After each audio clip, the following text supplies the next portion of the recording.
Bonsoir à tous et à toutes. Bonsoir à toutes et à tous, pardon. Merci d'être venus à ce Café Philo, K-A-F-E. Donc ce Café Philo a été initié en mai 2022 par Britt, mon ex-compagne, qui nous a quittés depuis. Elle avait créé ce Café Philo un mois après avoir appris la nouvelle de sa maladie. C'était une façon pour elle de continuer à exister, à vivre, etc. Donc elle avait tenu à associer Edith, et donc avec Edith, nous avons décidé de reprendre ce Café Philo. Voilà. Et donc pour cette première reprise, on va traiter du thème de l'euthanasie. L'euthanasie, tout le monde en a entendu parler. C'est d'actualité, c'est au gouvernement, etc., etc. Et donc, pour ça, on a invité deux auteurs qui viennent de sortir un ouvrage, Tuer les gens, tuer la terre, passion euthanasique et crise écologique. Donc, Bruno Dalla Porta, Farrugia Ossini sont deux médecins en fait. Donc c'est un sujet forcément qu'ils connaissent, auquel ils sont confrontés, peut-être pas tous les jours, mais régulièrement, sur la fin de vie de leur médecin. Donc Bruno est médecin néphrologue à la Fondation Santé des étudiants de France. Il est chercheur associé à l'INSERM, docteur en sciences, docteur en éthique et en philosophie appliquée à la santé. Donc il a suivi entre autres à l'espace éthique. Voilà. Auteur, c'est son deuxième ouvrage en fait. Il a écrit déjà un premier ouvrage, Prendre soin du prochain, prendre soin du lointain, en 2021. Et Farrugia Ossini, donc est psychiatre, psychanalyse, philosophe et chercheur associé à la chaire de philosophie de l'hôpital. Enseignante-chercheur au CRPMS, qui veut dire Centre de recherche, psychanalyse, médecine et société à l'université Paris-Cité. Donc, avant de vous poser des questions, Edith, qui a donc lu votre ouvrage, va faire une petite présentation. Oui, alors voilà une petite présentation. Je vais commencer par exposer ce que un philosophe, le philosophe Dominique Bourg, qui est prof honoraire de l'Université de Lausanne, écrit dans la préface du livre. Dans la préface du livre « Tuer les gens, tuer la terre ». Il écrit « Moi j'étais plutôt partisan du suicide assisté, voire de l'euthanasie. Et quand j'ai lu le livre, et quand je l'ai refermé, j'ai été estomaqué de ma propre légèreté, je le cite, et de l'erreur dangereuse à laquelle j'étais prêt à contribuer. » Bon. Et il ajoute que les études statistiques sérieuses, documentées, confirment ce qu'il a éprouvé en lisant le livre, à savoir que le changement d'avis par rapport à l'euthanasie passe de 80% de personnes qui, à froid, en principe, sont favorables à l'euthanasie, à 2% de personnes lorsqu'elles sont en situation d'être volontaires pour l'euthanasie. De même, moi, Edith Deléache-Lassunski, je ne vais pas donner mes titres, mais quand même, depuis très longtemps, prof de philo, depuis très longtemps, depuis que j'ai organisé un débat dans un café philo à Ivry, avec les représentants de l'ALD. L'ALD, c'est l'Association pour le droit à mourir dans la dignité. ADMD. L'ADMD, pardon. J'ai écrit l'ADLD. L'ADMD. C'était en 1980. Eh bien, depuis que j'ai organisé ce débat avec eux, j'ai toujours été réfractaire, mais vraiment réfractaire, rebelle, résistante, à cette idée qui est présentée comme un idéal, et même avec des injonctions morales, pour le droit à mourir dans la dignité. L'euthanasie est présentée comme une aide à mourir et comme le droit à mourir dans la dignité. Ce livre met en question cette idée présentée comme idéale qu'il y a un droit à mourir dans la dignité et qui s'opposerait à quoi? Au droit de vivre dans la dignité? L'aide à mourir dans la dignité. Et ce livre, non seulement argumente et de manière extrêmement claire et donne toute une série d'éléments qui ont été déjà mis en œuvre depuis les années 80 et bien avant, pour montrer que la passion euthanasique, la passion du bien mourir, de mourir dans la dignité, cette passion, finalement, elle relève non pas seulement de la pulsion de mort naturelle, mais elle relève de la pulsion collective de maîtriser tout ce qui finalement détruit la vie, détruit les vivants, non seulement les gens, mais aussi la terre, tous les vivants de la terre. Donc, tuer les gens et tuer la terre, c'est finalement ce pourquoi ce livre a été, si j'ai bien compris, réjouissant pour moi et pour le philosophe Dominique Bourg qui a préfacé ce livre. Et d'où j'ai deux questions.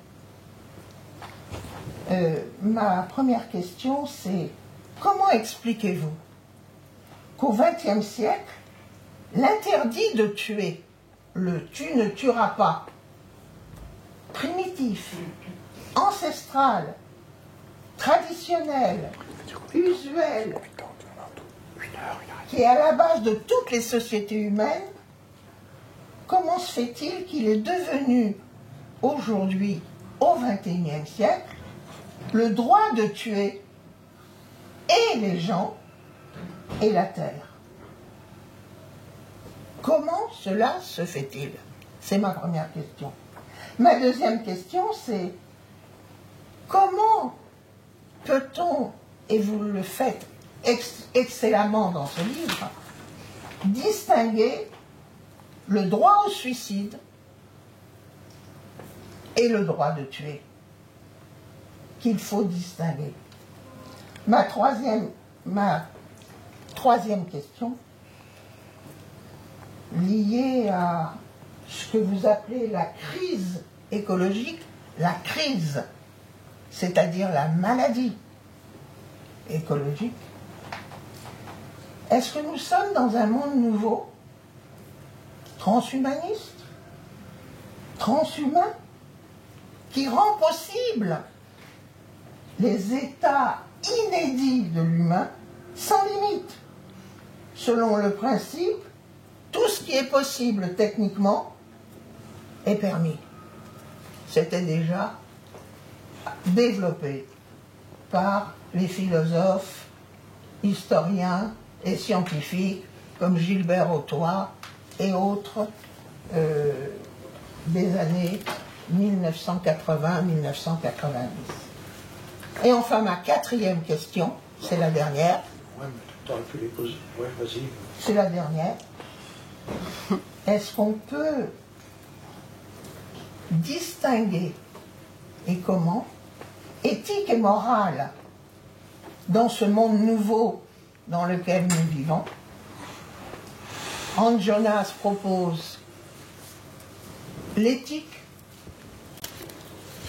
Où est la morale de la responsabilité, du principe responsabilité?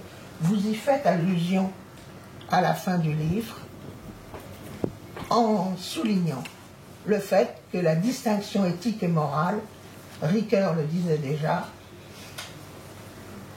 c'est une distinction qui n'a plus de sens profond dans ce monde dans lequel nous allons vivre. Alors je vous pose ces questions.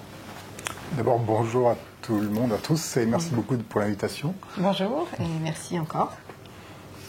Je te laisse partir, et après je parlerai des 5 cas peut-être. D'accord. Alors, eh bien, pour commencer, peut-être un petit peu l'histoire de cette aventure, de ce livre. Hein. Je n'étais absolument pas du tout dans ces sujets de recherche.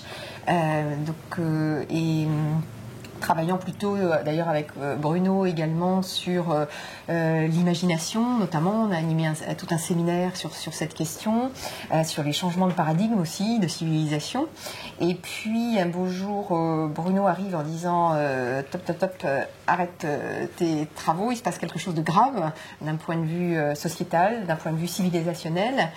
Et donc, il évoque cette question dans laquelle j'étais dans la plus grande confusion, comme 80% des personnes, hein, à savoir plutôt comme ça, moyennement favorable à l'euthanasie suicide assistée sous réserve de conditions extrêmement strictes, extrêmement cadrées, dans des cas de douleur insupportable, etc., etc. Et en fait, j'étais très loin du compte. Et ce n'est qu'en comprenant, en creusant les arguments philosophiques qu'apporte Bruno dans ce livre, que les choses ont été vraiment clarifiées pour moi. Et donc, on s'est lancé dans ce livre où Bruno a essentiellement apporté le fond philosophique et où j'ai plutôt apporté le style, on va le dire comme ça. D'accord, donc pour répondre aux questions d'Edith. Alors, d'abord, avant de répondre à ta question, peut-être dire qu'il n'y a pas deux camps, comme on veut le faire croire dans les médias, c'est-à-dire un camp réactionnaire, conservateur, religieux et un camp progressiste. En fait, il y a un troisième camp qui sont les valeurs du soin, c'est-à-dire les valeurs que défendent les professionnels. Et dans les médias, on simplifie les choses. En réalité, nous, on incarne très largement le troisième camp des valeurs du soin, avec une assise de philosophie contemporaine. Voilà, on n'est absolument pas dans le camp des dogmatiques ou des conservateurs. On est dans un champ plutôt médical, de recherche et de philosophie. Après, deuxième chose qui est importante par rapport à la question d'Edith, comment expliquer que le tu ne tueras pas tombe comme ça actuellement. Alors, avant d'aborder cette question, je reprends un préambule. En réalité, tu disais que Dominique Bourg disait qu'il y avait 2% des personnes en situation qui le demandaient réellement. Alors, si je prends mon service, par exemple, je travaille en hémodialyse avec des personnes très âgées, très épuisées, qui ont des douleurs extrêmement importantes, beaucoup de comorbidités et une très forte mortalité. C'est une des populations, une des disciplines où la mortalité est la plus élevée, comme en cancérologie, mettons de 15 à 20% par an. Si vous venez la semaine prochaine dans le service, ou demain matin, vous n'avez aucune demande d'euthanasie, ça n'existe pas. Ou si vous venez au staff jeudi, on va discuter de problèmes, d'antibiotiques, de bonnes pratiques, de cathéters. On ne va pas se poser comme question, que va-t-on faire avec nos 150 personnes dialysées et toutes ces demandes d'euthanasie? La question n'existe pas. Donc pour nous, professionnels de santé, c'est très étonnant parce qu'il y a un effet de loupe sur l'euthanasie. alors que ce n'est pas le problème de nos pratiques et que ce n'est pas le problème de la société. Donc déjà, c'est important à savoir. Et par rapport aux 2% de demandes de mort, il faut voir que l'ADMD, l'association au droit de mourir dans la dignité, dit souvent, mais souvent en avant, le chiffre de 9% de demandes de mort. En fait, quand on entend ça, ça nous choque parce que si vous venez voir les 150 personnes du service, il n'y a absolument pas de 9% de morts. Absolument pas. Alors, qu'est-ce qui se passe concrètement? Moi, j'ai repris les 200 derniers décès des 12 dernières années. En réalité, il y a des demandes de mort ambivalentes, qui ne sont pas des vraies demandes de mort. C'est-à-dire que la personne, le soir, quand la famille passe, elle est épuisée, elle est fatiguée, elle dit « Oh là, j'en ai marre, je voudrais mourir ». Et le lendemain matin, quand on passe à la visite, elle nous dit surtout n'oubliez pas le vaccin contre le Covid, je voudrais pas avoir un rhume. Donc en fait, ce sont des demandes qui sont totalement humaines, de plaintes, de demandes d'écoute, etc. Donc ça, les 10%, ce sont des demandes de mort ambivalentes. Mais la personne ne veut absolument pas qu'on branche une seringue pour terminer sa vie. Après, les vraies demandes de mort résistantes, tenaces, réelles. Dans le service, en fait, sur 200 morts, on a eu 1% de demandes de mort. Et sur ces 1%, en fait, la moitié cède lorsqu'on soulage la souffrance. Parce qu'en fait, si vous avez des douleurs d'ulcères extrêmement algiques, ça vous rend dingue et vous voulez vraiment mourir, quoi. Mais vous prenez la personne, vous l'hospitalisez, vous mettez de la morphine, vous la soulagez, vous l'entourez, vous l'estimez, la demande disparaît totalement. Et puis 3 mois après, vous voyez la personne dans les couloirs, elle n'en parle plus du tout. Tu veux dire quelque chose? Et puis, donc, il reste 0,5% de vraies demandes de mort. Donc le chiffre est plus bas. Alors pourquoi il est plus bas que les 2%? Parce qu'en fait le chiffre il n'est pas connu. Il est entre 0,5% et 3%, on ne sait pas où il est. Mais ce qu'il y a de sûr, c'est qu'il baisse d'autant plus que vous avez des bonnes pratiques. Et en dialyse, on a une caractéristique, c'est que les personnes âgées viennent tous les 2 jours dans le service. Donc elles ont une socialité, elles parlent, elles discutent, elles voient des infirmières, etc. Elles ne se sentent pas inutiles. Tous les 2 jours, elles savent qu'on va leur dire alors comment va votre chien, qu'est-ce que vous pensez de l'actualité, etc. Et donc en fait, on a un chiffre à 0,5%, probablement parce qu'il y a une socialité beaucoup plus importante qu'en EHPAD. Donc le chiffre, il est de 3 à 0,5%, mais en tous les cas, nous, dans le service, avec la socialité, avec le soulagement de la souffrance, on est extrêmement plus bas. Voilà, c'était un commentaire pour commencer, pour illustrer les 2%. Je te laisse réagir sur ce que... Oui, moi j'ajouterais que, en fait, la médecine a fait aussi énormément de progrès. Et que, si bien qu'on est dans la plus extrême confusion, je veux dire par là qu'il faut aussi comprendre les gens. Moi, j'étais dans cette confusion-là, tout médecin que je suis, parce que si ce ne sont pas des médecins qui sont directement en contact avec ces situations de fin de vie, ou de personnes extrêmement âgées, ou encore de ces situations très concrètes, eh bien, on est complètement perdu. C'est-à-dire que l'ophtalmo, le dermato, le chirurgien sont exactement comme la plupart des gens, c'est-à-dire ignorants de ces dispositifs. Et avec Bruno, on avait lancé un appel des psys en juillet 2023 pour solliciter les psychiatres pour réagir face à ce problème. Et dans nos interactions, on a bien vu que tous les autres psychiatres étaient exactement comme moi, c'est-à-dire totalement ignorants de cette question, dans la plus grande confusion entre les 5 cas qui unissent l'acte médical et la mort. Et donc que Bruno clarifie dans ce livre, et qui sont vraiment le pivot qui permet de comprendre et vraiment de passer du réflexe à la réflexion et d'y voir un peu clair, parce que tant que les termes ne sont pas définis, on ne peut pas s'entendre, on ne peut pas se parler. Et dans ce débat, probablement que le grand public, tout comme je l'étais, étaient comme ça extrêmement trompés par les termes. Parce que aide à mourir, par exemple, bon, ça pousse à l'adhésion. On veut tous aider et être aidés. Donc déjà, c'est toute une sémantique qui entraîne comme ça. De la même façon que vous avez pu voir également, en tout cas dans tout le début de ces discussions autour de la fin de vie, le fait d'éviter les termes euthanasie, suicide assisté, alors que manifestement cela répond à la nomenclature internationale.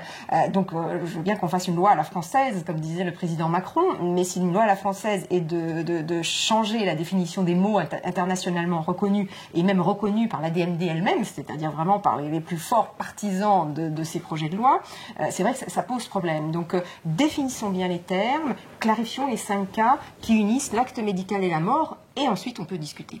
Donc si tu peux nous clarifier ça, je pense que ce serait très bien. D'accord. Oui, effectivement, par rapport à la question d'Edith, pourquoi l'interdit fondamental du « tu ne tueras pas » est en train de tomber? Donc il y a plein de raisons. Une des plus importantes, c'est ce que tu dis, ce sont les amalgames et les confusions.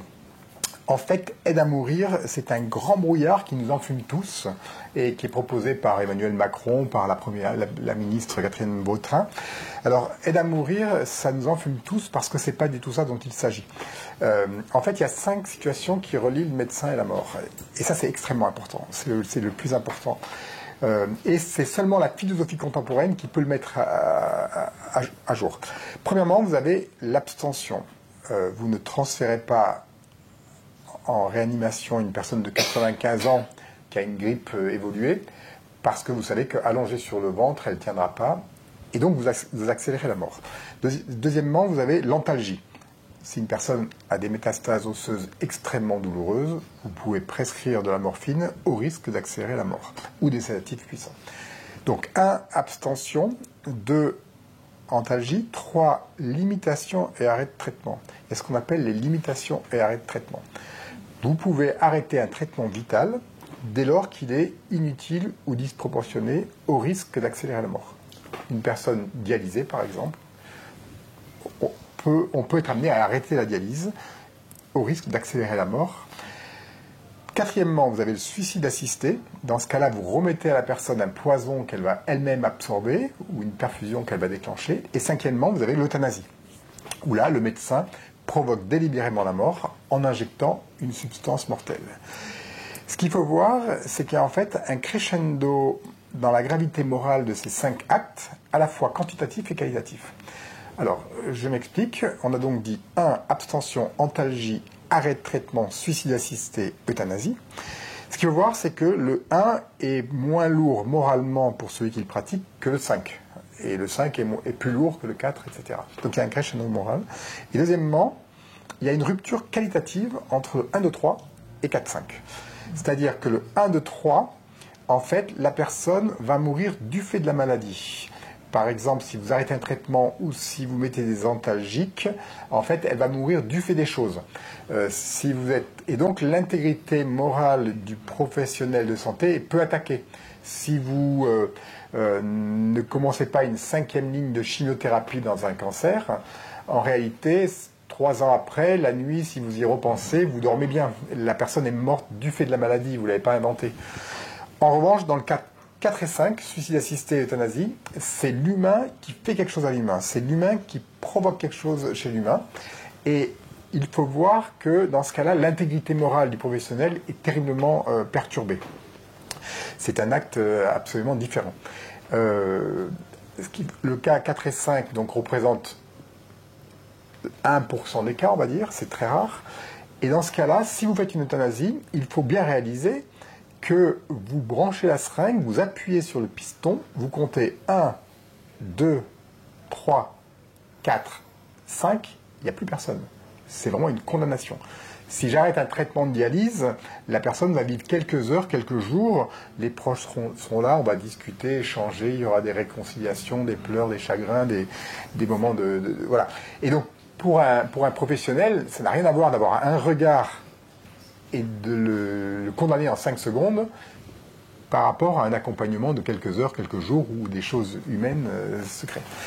Voilà, donc c'est pour dire que ces 5 cas, c'est extrêmement important parce qu'il n'y a que des amalgames et des confusions dans la population. Si vous prenez les citoyens, vous apercevez qu'ils mélangent les choses, c'est-à-dire que beaucoup de personnes vous disent « je suis pour l'euthanasie, je trouve ça inadmissible qu'on puisse souffrir, et si on souffre, bien sûr qu'il faut l'euthanasie ». En fait, ils ignorent que depuis longtemps, les médecins bien formés peuvent faire des sédations et peuvent faire des antalgies puissantes. Ou encore, ils vont dire, je suis tout à fait favorable à l'euthanasie, je trouve ça insupportable, le pouvoir abusif des médecins, je trouve ça insupportable, l'acharnement thérapeutique. En fait, ne pas s'acharner, ce qu'on appelle aujourd'hui l'obstination déraisonnable, fait partie des bonnes pratiques. Arrêter des traitements disproportionnés, ça fait partie des bonnes pratiques. Donc en fait, les citoyens réclament des choses qui sont déjà légales depuis 20 ans. Il y a des amalgames dans la presse. Si vous écoutez attentivement, vous verrez que les personnes se plantent souvent entre arrêt de traitement ou euthanasie, ou entre sédation et euthanasie. Il y a des amalgames, même chez les intellos, dans les médias, les grands intellos se plantent totalement. Ils vont réclamer l'euthanasie, là où en fait ça s'appelle limitation arrêt de traitement, c'est le cas numéro 3.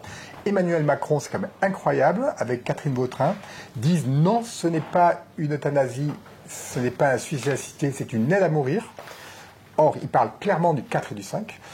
Et ce qui est quand même phénoménal, c'est que le Conseil d'État, qui est quand même la norme supérieure à Macron, il faut quand même le noter, dit Macron et la Première ministre se plantent, c'est bien suicide assisté et euthanasie. Donc c'est pour vous dire les amalgames et les confusions. Alors, pour terminer ce point-là, parce que je prends mon temps, 1, 2, 3,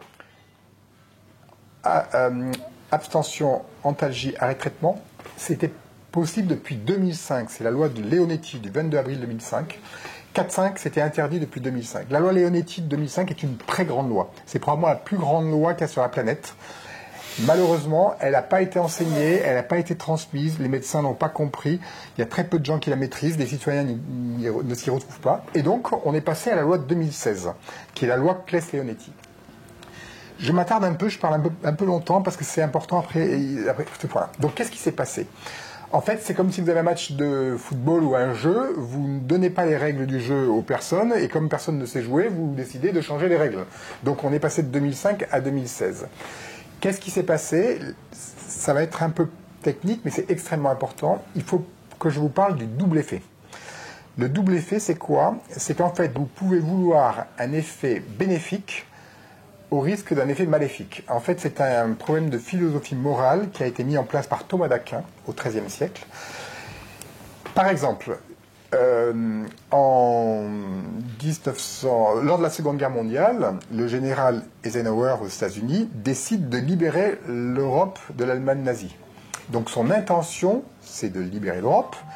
Sa prévision, c'est qu'il y aura peut-être 100% de GI qui vont mourir sur les plages en Normandie. Mais son intention n'est pas de tuer tous les GI. Donc le double effet, ça consiste à dire, en fait, vous devez avoir l'intention de 1, 2, 3, soulager la personne, ou ne pas faire d'obstination déraisonnable, au risque de la mort, mais vous ne devez pas avoir l'intention première de tuer pour soulager la mort, pour soulager la personne. Donc en fait, le double effet consiste à caractériser l'intentionnalité de celui qui le fait.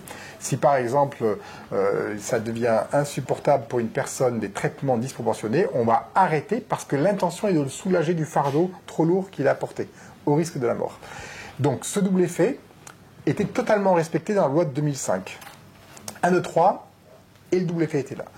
Pour répondre à la question d'Edith, le tu ne tueras point, en fait, aujourd'hui, il ne doit pas être aboli, il doit être refondé. Parce qu'en fait, avec les progrès de la médecine, il y a la possibilité de l'obstination déraisonnable, il y a la possibilité d'excès qu'on n'avait pas avant. Donc, l'interdit doit être refondé, mais personne ne voit qu'il est entre 1, 2, 3 et 4, 5. Dans les médias, je pense que vous n'avez jamais entendu ça. Et en fait, il est exactement là. Donc, si on ne distingue pas ça, on ne sait plus où il est. Ce qui fait que les gens pensent qu'une sédation, c'est pareil que les autres choses. Alors, je continue ce point-là parce qu'il est extrêmement important. Après, je serai moins long dans mes interventions. En fait, il y a des pays qui sont discontinuistes, comme la France. Elle considère que 1, 2, 3, c'est pas pareil que 4, 5. Et puis, il y a des pays comme la Belgique qui sont continuistes. Ils disent 1, 2, 3, 4, 5. Finalement, du fait des conséquences, du fait des résultats, ils meurent. Donc, c'est pareil. Et en fait, les Belges ne tiennent pas en compte l'intentionnalité. Et en faisant ceci, en fait, tout simplement, ils font tomber l'interdit de donner la mort, donc il n'y a plus de discussion. Et à partir du moment où on ne caractérise pas ça, il n'y a plus de discussion. Et ce que je voudrais dire, c'est que finalement, le problème, c'est que 2005, on a une grande loi. On n'enseigne pas cette loi, on passe à 2016. 2016, ça glisse et on introduit la sédation profonde et continue maintenue jusqu'au décès.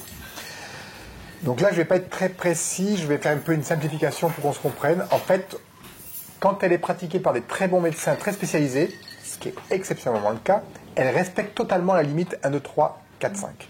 Mais si elle est prescrite par des médecins qui ne sont pas habitués, en fait, vous faites un stade 3 bis. C'est-à-dire que vous êtes à la limite. Pourquoi? Parce que si vous faites une sédation profonde, vous avez l'intention de soulager, et continue, maintenue jusqu'au décès. Si elle est maintenue jusqu'au décès, vous avez l'intention de la mort. C'est-à-dire que si je commence une sédation et que je ne peux pas m'arrêter jusqu'au bout, parce que c'est imposé par le protocole juridique, en fait, je passe du double effet à une double intentionnalité. Et donc, il y a une note euthanasique qui est introduite éventuellement si on ne fait pas de bonnes pratiques. Donc, en 2016, on a introduit un 3 bis. Et là, les experts se réunissent en disant, attention, vous êtes en train de mordre sur la ligne rouge de l'interdit de donner la mort à cause de cette double intentionnalité éventuelle. Et là, en réalité, les gens ont voulu réconcilier les deux camps, les pros et les contra euthanasie, mais en fait, ils ont mécontenté tout le monde dans la mesure où les premiers disaient attention, on mord sur une ligne rouge, et les seconds disaient on ne va pas assez loin. 2016, on a cette loi, et puis à 2024, ça continue à pousser. On va passer du stade 3 au stade 4, suicide assisté. Et là, d'ailleurs, ce qui est en discussion, c'est même l'euthanasie stade 5. Voilà. Donc, en fait, à ne pas clarifier les enjeux, eh bien, en fait, on a un glissement comme ça qui fait que, je peux maintenant répondre à la question d'Élite.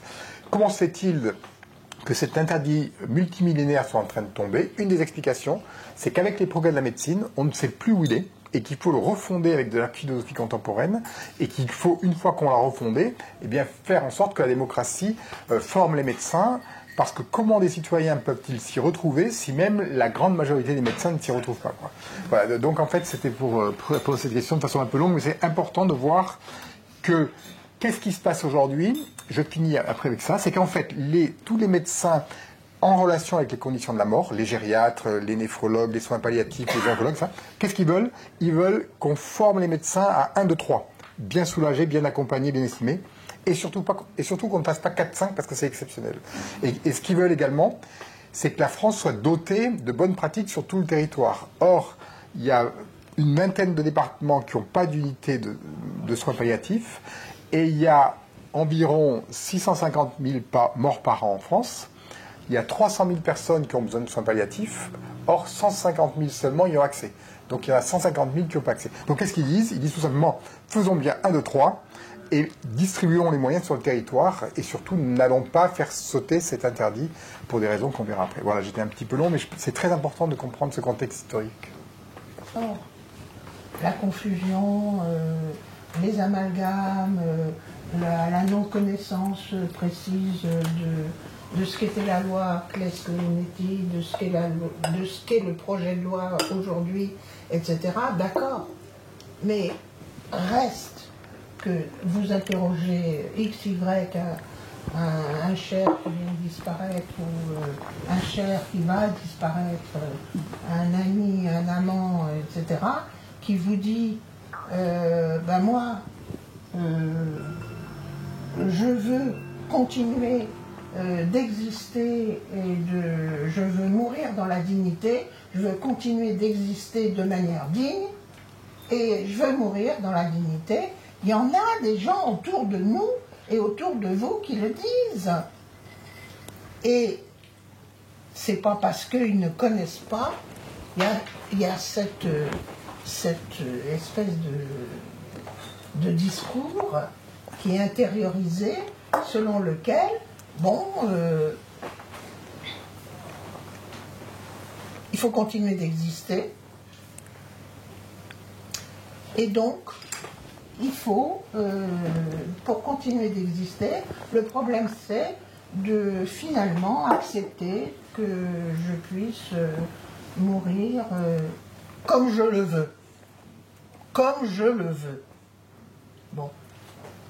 Et ça, il faut le prendre en compte. Il faut le prendre en compte. Et donc, c'est pas seulement parce que il y a l'idéologie dominante, parce que, etc., etc. Est-ce que c'est pas parce que, justement, on est imprégné par l'idée que, aujourd'hui, les progrès techniques, oui, médico-techniques, scientifico-techniques, les progrès de la technoscience, comme on dit, peuvent être sans limite, et on l'accepte qu'ils peuvent être sans limite. Et on ne se pose pas la question de savoir si on peut mettre une limite au progrès technique. Et ça, c'est pas... Alors, il y a les politiciens, mais même Macron, je crois, a indiqué qu'il y avait une limite à respecter. Effectivement, le suicide assisté et l'euthanasie, dit-il, a-t-il dit, j'ai cru lire ça, c'est à réfléchir. Je laisse répondre un peu. Alors, pour avoir fait vraiment beaucoup de débats, à la fois avec des professionnels de santé, à la fois avec tout venant, hein, dans des amphithéâtres d'étudiants, mais aussi dans la cité, des cafés philo, vraiment auprès de gens tout venant, on va dire, tout de même, il y a cet élément de l'extrême confusion. C'est-à-dire que quand on pose la question aux gens, êtes-vous pour ou contre l'euthanasie ? Cette question pose vraiment problème parce que les gens entendent, l'immense majorité d'entre eux entendent, voulez-vous être soulagés de vos douleurs, c'est ça qu'ils entendent. Donc nécessairement, d'ailleurs, on se demande pourquoi il n'y a même pas 100% des gens, c'est-à-dire soit les 20% qui restent sont masochistes, soit ils sont très au courant de la loi. Mais réellement, dans tous les débats qu'on a fait, il y a cette confusion qu'évoquait Bruno à l'instant. Ensuite, il y a, je crois, et ça peut-être Bruno reviendra tout à l'heure, c'est une sociologue, Anita Ocar, qui a étudié un petit peu ça, mais globalement, d'après tous les débats qu'on a pu faire, il y a de la part des personnes une forte peur, en fait, une forte angoisse, déjà à l'idée de la mort, parce que quand on dit 80% des gens sont favorables à l'euthanasie, ou bien disent, comme vous dites, veulent mourir dans la dignité, déjà rien que le mot mort est extrêmement angoissant. Donc, mais la mort n'est pas un objet qu'on regarde à distance. C'est-à-dire tant qu'on est loin, on peut discourir et dire je veux mourir comme ci, je veux faire comme ça, etc. Mais on voit bien que quand on a dans sa chair la maladie, eh bien on réinvente une autre façon d'être, on repousse toujours un peu plus, et on le voit même dans les cas médiatiques, hein, des personnes qui se sont affichées comme ça, très militantes pour l'euthanasie, et puis en disant moi si j'ai ça, je veux l'euthanasie, puis finalement le fauteuil arrive, on apprend à se mobiliser avec le fauteuil, finalement on a moins de force musculaire, on se débrouille autrement, on n'a plus la possibilité de parler, mais maintenant avec l'intelligence artificielle et la domotique, en regardant un écran, on peut avoir la conversation, etc. Donc il y a quelque part, c'est difficile de renoncer à vivre, quoi. C'est ce que vous disiez. Donc il y a ça, il y a également une perte de confiance, hein, dans les discussions qu'on a eues, il y a une perte de confiance considérable dans l'hôpital. Hein, et c'est ça qui est extrêmement cruel dans cette affaire, c'est que les lois précédentes ont malmené l'hôpital avec une maltraitance comme ça un peu institutionnelle du système de santé, mais aussi comme les autres milieux du institutionnel, hein, de l'enseignement, des entreprises. Enfin, il y a comme ça une espèce de rationalité qui s'est mise en place, dont Bruno pourra parler, mais qui fait qu'il y a une vraie perte de confiance. Et donc, c'est vraiment terrible de se dire que la réponse à ça serait la réponse euthanasique. Ou encore, la question, si vous voulez, de personnes qui ont eu des expériences terribles, d'un proche qui a été abandonné dans la douleur ou insuffisamment soulagé, etc. Et donc, ces personnes viennent nous dire plus jamais ça. Et elles ont raison, elles ont à 100% raison. Mais est-ce que la solution, c'est d'apporter cette réponse plate euthanasique, ou est-ce que c'est de transmettre en effet des formations, d'entourer les personnes avec des associations, des moyens, d'évaluer aussi la formation des professionnels, les former également à cette loi de 2005, hein, qui a interdit l'acharnement thérapeutique ou l'obstination déraisonnable. Et donc il s'agit vraiment aujourd'hui de cette question, est-ce qu'on veut réparer le monde du soin, mettre les moyens, ou apporter cette réponse qui en effet est rapide, efficace et probablement aussi plus économique d'un point de vue à la fois psychique et même financier. Et par exemple, vous voyez, dans les médias, on entend beaucoup... Non, c'est pas grave, on va discuter. Par exemple, on entend les adversaires dire « oui, mais c'est scandaleux, regardez, il n'y a que les riches qui peuvent aller en Suisse ou en Belgique ». Ça, c'est un argument qu'on dit. On a récemment débattu avec une personne comme ça qui nous disait il y a eu des milliers de Français qui partent. Or, aujourd'hui, on sait très bien qu'il y a une centaine de personnes, en fait, qui partent par an. Et il y a 500 Français par jour qui n'ont pas accès aux soins palliatifs. Donc vous voyez, il y a une disproportion aussi qu'il faut quand même noter. C'est-à-dire que bien entendu qu'il faut s'occuper de tout le monde, mais s'occuper de tout le monde, ça veut dire aussi permettre aux personnes d'avoir accès aux soins déjà. Donc c'est ça aussi que nous défendons en disant qu'il faut que les personnes puissent avoir accès aux soins, qu'il n'y a pas de liberté de choix sans les conditions du choix qu'on propose.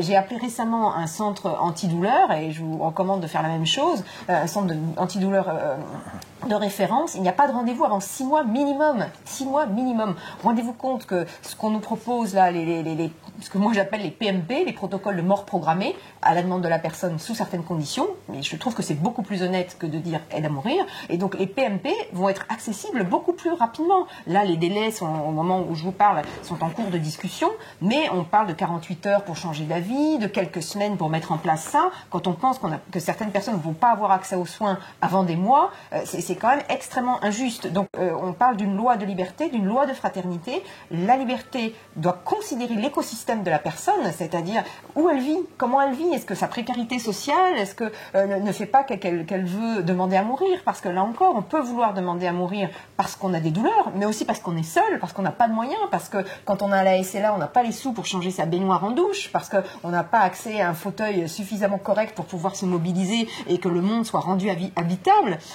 Et donc, il y a toutes ces questions-là, et la question de l'accès aux soins qui doit être absolument essentielle. Quant à la fraternité, est-ce qu'une loi de fraternité, c'est une loi qui va donner la mort ou une loi qui se dit on va réparer notre monde commun, le monde du soin, et permettre à chaque personne d'avoir accès non seulement aux soins palliatifs, mais à tous les autres soins. Je veux dire, moi, je suis psychiatre, la psychiatrie est la dernière roue du carrosse, personne ne s'en occupe, les conditions aujourd'hui de soins sont vraiment, enfin les gens qui restent encore à l'hôpital sont vraiment démunis parfois de moyens, et après on vient dire mais il y a de la maltraitance, il y a ceci, il y a cela, mais donner des moyens pour qu'il n'y en ait plus, parce qu'aujourd'hui le monde du soin est vraiment en pleine métamorphose. Il y a des choses extraordinaires. Aujourd'hui les soignés participent à nos réunions. Il y a ce qu'on appelle des pères aidants, c'est-à-dire des personnes qui ont été malades et qui viennent enseigner aux internes, ou qui viennent participer à nos réunions.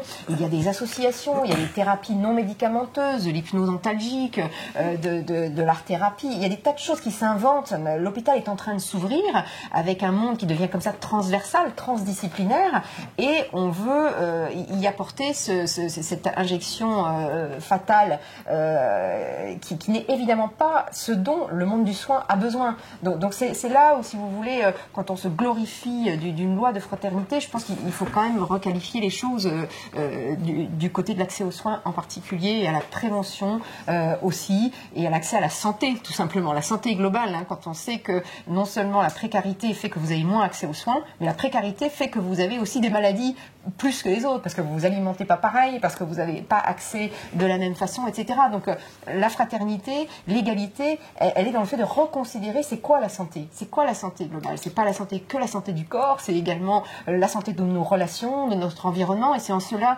que la proposition de Bruno, d'un point de vue écologique, c'est de requalifier c'est quoi une personne. Un individu tout seul n'existe pas. Nous sommes des êtres de relation, nous sommes pris dans un tissu social, relationnel, etc. Et donc, il faut aujourd'hui qualifier ce que c'est qu'une personne, et ce que nous désirons aujourd'hui. Donc l'enjeu est de taille. Quelle est la société que nous voulons, quel est le monde du soin que nous voulons, et ça, c'est un tout autre enjeu que de dire oui ou non une piqûre mortelle pour abréger des douleurs que par ailleurs on a les moyens, si on nous donne les moyens, de soulager. Et puis après, je reprendrai la question d'Edith sur qu'est-ce qu'on fait des personnes qui demandent réellement. Mais pour poursuivre, il faut avoir conscience aussi du très grand âge qui va être un véritable problème de santé publique. Vous savez que depuis 300 000 ans que l'humanité existe, en fait, l'espérance de vie était de 20 ou 30 ans, et qu'au XXe siècle, boum, on a eu une espérance de vie qui a énormément augmenté, et qu'on a créé un très grand âge ce qui est inédit. Ça n'a jamais existé dans l'histoire de l'humanité. Donc on a un très grand âge qui est extrêmement coûteux sous machine, sous écran, maladie chronique, etc. Et en réalité, quand on regarde les courbes, la fécondité sur la planète va s'effondrer d'ici 2050. En gros, ça va être 1,6 enfants par femme. Ça va s'effondrer. Et en revanche, il va y avoir un papy boom et un mammy boom, c'est-à-dire que en 2030, il y aura plus de 2,5 millions de personnes de plus de 85 ans. Et en 2050, ça va doubler. Il y aura 5 millions de personnes de plus de 85 ans. Donc en fait, on va avoir un énorme grand âge, très peu de jeunes, et en réalité un grand âge qui sera une contre-valeur. C'est-à-dire que ce sera des gens qui ne sont pas dans la performance, qui ne consomment pas, qui ne produisent pas, qui se prennent les pieds dans le tapis. Donc personne ne voudra. Dépressif peut-être. Et en réalité, ce qui se passe, c'est qu'il n'y a pas de grands méchants, mais il y a une poussée souterraine euthanasique qui est complètement corrélée à la poussée du grand âge. C'est-à-dire qu'en fait, sans le savoir, plus ou moins inconsciemment, on voudrait s'en débarrasser. En fait, c'est Simone Weil qui dit notre civilisation maudit la vieillesse. Donc, il faut être très conscient aux enjeux économiques à long terme. En fait, à long terme, on ne sait pas comment on va soigner ce grand âge si nombreux avec si peu de personnes. Et donc, il faut être très clair. Il n'y a pas de grands méchants. Les mutuelles sont quand même sur le coup. Il y a des gens qui ont prévu le coup. Hein, mais une piqûre, ça coûte rien. Donc c'est un faible coût économique. Et c'est un fort coût civilisationnel et moral. Tandis que mettre en place des bonnes pratiques, c'est à fort coût économique et à faible coût moral et civilisationnel. Donc il y a cet enjeu qui n'apparaît pas dans les débats, mais qui est extrêmement important à avoir en tête parce que... voilà. Oui, un élément, par exemple, sur lequel Bruno m'a alerté, c'est qu'effectivement, dans tous ces débats, on focalise sur l'individu. Et vous avez dû voir sur Instagram, sur TikTok, à la télévision, partout, on va vous mettre le cas sensationnel, qui émeut énormément, et à juste titre, évidemment, où on se dit, voilà, mais c'est terrifiant, si j'avais ça, donc il faut absolument l'euthanasie, etc., etc. Donc, première chose, et bien souvent, sans que on sache qu'il y a d'autres moyens pour aider. Bon, ça, c'est une autre question, on en a parlé, on va y revenir. Mais surtout, on focalise sur le cas particulier et on oublie le collectif, on focalise sur le temps présent et on oublie le long terme. Parce que les conséquences à long terme sont vraiment dans la question de nos représentations et de nos imaginaires sociétaux. Ainsi, il y a un sondage au Canada qui a été fait, le Canada donc dépénalisé en 2016. Et un sondage de Research Co pose la question suivante: seriez-vous d'accord pour accorder l'euthanasie aux personnes qui le demandent parce qu'elles souffrent de leur précarité sociale ou de leur pauvreté? Eh bien, 28% des personnes interrogées répondent oui.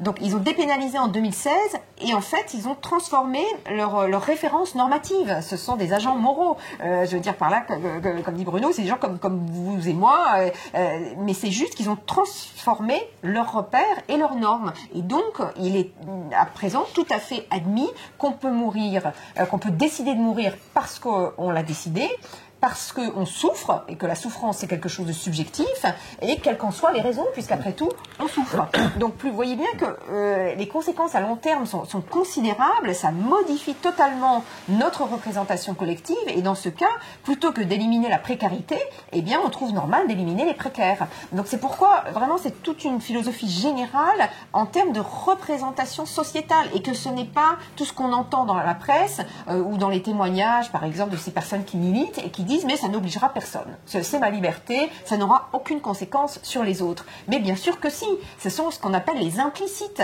Vous savez très bien que dans toutes les études de psychologie cognitive, dans un groupe, si vous faites même faire une minorité à une minorité du groupe, mais sous contexte elle est un petit peu influente sur les autres, et bien tous les autres vont imiter le même comportement. C'est typique de la psychologie cognitive, hein. Il y a les études de Milgram, il y a des tas d'études comme ça, où on est totalement prêt à modifier nos représentations, nos habitudes, etc.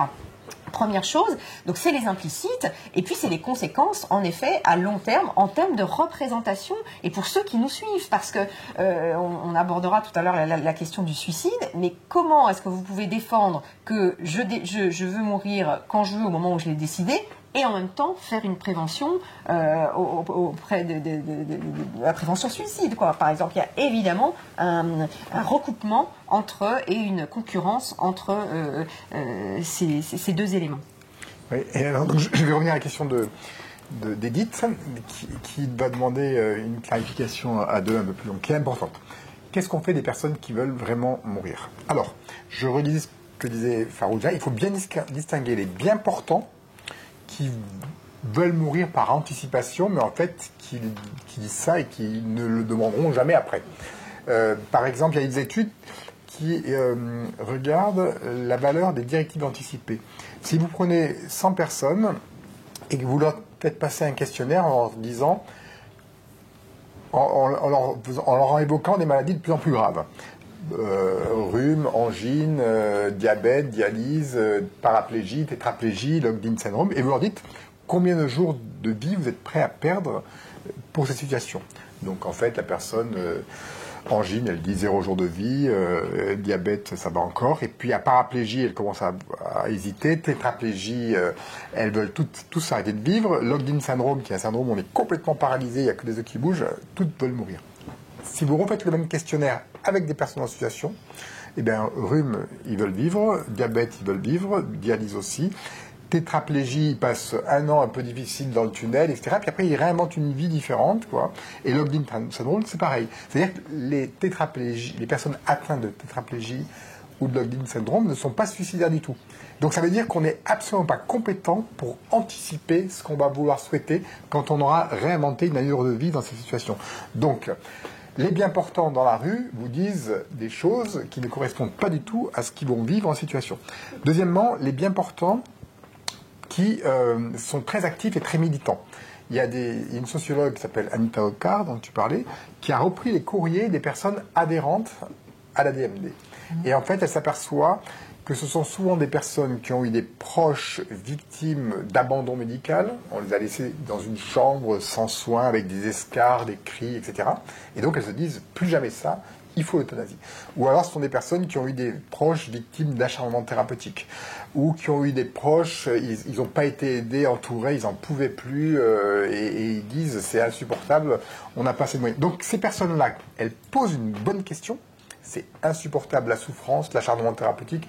C'est insupportable d'avoir sa mère âgée et s'en occuper tout seul dans un désert médical sans médecin traitant. Elle pose la bonne question. Par contre, la réponse euthanasique est une réponse plate.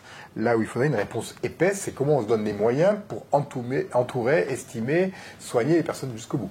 Donc, c'est pour dire que dans la question d'Edith, il y a un des bien portants, qui à 90% le veulent, mais en situation, si on fait des bonnes pratiques, ne le demanderont pas. Et deuxièmement, il y a les personnes en situation réelle qui le demandent. Donc ceux-là, on a dit que ça allait être de l'ordre de 1%. Donc la vraie question que ça pose, et ça, cette question-là, si vous voulez, on peut la creuser, on peut l'amener jusqu'au bout. Donc par rapport à ce que disait Edith, c'est vraiment pas fréquent, hein, c'est très rare. Donc ça, la question qui se pose, c'est c'est une question difficile pour une démocratie, et tout l'enjeu est là d'ailleurs, est-ce qu'on légifère l'exception ? Est-ce qu'on légifère l'exception et est-ce qu'on fait tomber une loi morale et symbolique en légiférant l'exception? Donc ça, c'est une question de philosophie qui est complexe. On va y aller petit à petit. En fait, il y a des grands tabous universels. Il y a des grandes lois symboliques universelles. Et donc, légiférer une exception pour une loi symbolique universelle, c'est pas rien. C'est-à-dire que vous avez, par exemple, l'interdit du cannibalisme. Bon, il y a peut-être des gens qui se plantent dans la cordillère des Andes et qui vont manger ils vont transgresser l'interdit. Mais on n'a pas dit, maintenant, on peut se manger les uns les autres, quoi. Ou alors, il y a la prohibition de l'inceste. Certes, vous avez des pères qui vont coucher avec leurs filles, etc. Il y a des transgressions, mais vous ne faites pas tomber l'interdit parce qu'il y a des transgressions. Il y a différentes formes. Et en fait, un principe universel, il y a deux solutions. Soit vous le maintenez et vous savez qu'il y aura des transgressions, et c'est comme ça, il y en aura toujours. Soit vous dites, puisqu'il y a des transgressions, légiférons la transgression, faisons tomber l'interdit Et donc c'est un problème complexe. Et par exemple, vos enfants, vous leur dites ne pas mentir, principe universel. Et vous savez très bien qu'ils vont brûler dans la farine. Mais vous ne dites pas 3 jours après, puisque tu mens, on peut mentir. Parce que qu'est-ce qui se passe? C'est le groupe qui empathie. Parce que si tout le monde ment, on ne s'y retrouve plus collectivement. Vous savez très bien que si un jour vous avez plus de sous et que vous avez 7 enfants, vous allez voler une orange sur le marché. Mais dans une transgression, vous n'allez pas dire, puisque dans cette situation exceptionnelle on peut voler, faisons tomber l'interdit de voler. Donc c'est pareil pour l'interdit de donner la mort. C'est-à-dire qu'en gros, soit on considère qu'il y aura des zones grises, c'est-à-dire qu'il y aura 2000 à 4000 euthanasies par an en France, et on considère qu'il y a des transgressions. Il y a des gens qui mentent, qui votent, qui violent, tout ce que vous voulez. Mais il y en aura toujours, ça. Mais par contre, la loi morale, elle est faite pour le collectif. La loi morale, elle est faite pour le long terme, et elle est faite pour que la civilisation soit possible. Et qu'après on transgresse, c'est habituel. Mais moi qui ai des transgressions, ça ne me pose aucun problème. Et même, je dirais que si un médecin, parce que j'ai déjà discuté avec des médecins, quand j'en prends une vingtaine, je leur dis combien de fois dans votre vie vous avez été soumis à un problème indécidable, comme le dit Edith, une fois que tout a été fait. En fait, ils réfléchissent 15-20 secondes et ils vous disent une fois, ou 0 fois, ou 2 fois, une fois. Donc dans toute une carrière, à 60 ans, c'est une fois. Donc la question c'est, est-ce que... et alors oui, ce que je voulais dire, c'est que moi, un médecin qui... Oui, ça c'est très important. Je suis fermement opposé à ce qu'on fasse tomber la loi de l'interdit de la mort, complètement opposé. Par contre, le médecin qui, une fois dans sa vie, en zone grise, le fait, mais j'ai la plus grande compréhension. Je veux dire, je suis impressionné, quoi. Je suis impressionné face à un regard qui demande et qui ne s'en sort plus, etc. Mais la plus grande compréhension, je veux dire, je trouve ça d'un tragique humain extrêmement respectable. Je n'ai rien contre ça. Mais par contre, qu'on ne légifère pas généralement. Voilà, c'est ça la différence. Et ça, les gens ne comprennent pas dans les débats non plus. C'est-à-dire que il est très facile pour un médecin de prendre la sédation profonde et de l'instrumentaliser pour avoir un effet sédatif une fois dans sa vie. Les proches sont OK, la personne est OK, il prend la responsabilité sur ses épaules, il le fait une fois dans sa vie, il s'en rappelle toute sa vie, et voilà, la Terre ne s'arrêtera pas de tourner. Mais, non, c'est-à-dire que ce qui va arrêter, ce qui fera que la Terre s'arrêtera de tourner, c'est si on fait tomber une loi qui atteint toute l'humanité. Parce qu'en faisant tomber la loi, en fait, on ne blesse pas un humain, on blesse l'humanité. Ça, c'est différent de blesser l'humanité que de blesser un humain. Donc la différence est là. Et donc, les gens ne comprennent pas vraiment dans les débats que y aller en réanimation une fois dans sa vie, c'est pas pareil que de dire... Alors, je vais laisser Farouja poursuivre, parce que sinon je parle trop longtemps. En fait, la question que je vais essayer de développer, c'est qu'en fait, si on légifère l'exception, en fait, on fait proliférer les exceptions au fil du temps. Donc on passe de 0,5% d'exception à 7% après, je vais te laisser dire. Et puis deuxièmement, on passe d'un gouvernement par la loi morale à un gouvernement par le protocole. Et je vais te laisser expliquer. Le gouvernement par la loi morale, une loi, ça se transgresse avec une culpabilité. Un protocole, ça s'exécute dans des rouages et dans une banalité. Donc je te laisse développer ces arguments. Oui, ça c'est un élément effectivement extrêmement important de reconnaître qu'il s'agit d'une loi morale universelle qui en effet protège l'ensemble du groupe. Ce n'est pas fait pour les cas particuliers, c'est fait pour l'ensemble. Et donc cette dimension de loi morale, il faut bien distinguer une loi morale, qui est une loi symbolique, de nos petites lois légales qu'on empile comme ça, comme des étages d'un immeuble. Et si vous voulez, si vous représentez un immeuble avec plein de lois, donc c'est très bien qu'il y ait des lois, des nouvelles lois qui autorisent des choses, évidemment. Et donc, comme un étage où vous ajoutez des étages qui vont vous faciliter la vie, accueillir les enfants, accueillir les amis, etc., etc. Mais au bout d'un moment, quand l'immeuble devient trop grand, il menace aussi l'ensemble. Et donc ça, c'est pas n'importe quelle loi, c'est vraiment la loi qui va créer un étage, alors que les lois précédentes n'auront pas été enseignées, ce qui est quand même un comble, mais qui va menacer l'ensemble de s'effondrer. Ce que je veux dire par là, c'est que la loi morale, contrairement aux petites lois qui sont en train d'être discutées, la loi morale, elle se transgresse. Et quand on la transgresse, c'est qu'on reconnaît la loi, que la loi existe. Quand vous faites une transgression, vous vous sentez coupable, et la culpabilité, disait Freud, c'est civilisateur. Par exemple, le pervers n'a pas de culpabilité. Quand il fait son geste, il n'a pas de culpabilité. Il agresse la petite fille, à un moment, il se dit que ça va créer quelque chose chez elle, il ne se sent pas coupable. Donc, faut bien comprendre que la culpabilité est civilisatrice. Donc, on transgresse. Et en transgressant, on se sent coupable, et on reconnaît ainsi l'existence de cette loi morale, on la fait exister. Alors que le protocole, tel que les petites lois qu'on est en train de voter s'apprêtent à faire, eh bien, ces lois protocolaires, elles s'exécutent, comme dirait Bruno, elles s'exécutent dans la banalité du protocole. C'est-à-dire qu'on n'a plus besoin de se poser la question, est-ce que je transgresse ou pas? On a juste à valider un dossier et à cocher des cases. Et il y a par exemple des situations comme ça qui sont survenues, notamment dans ce qu'on a appelé la coffee-euthanasie, dont vous avez peut-être entendu parler. En fait, cette histoire a eu lieu aux Pays-Bas.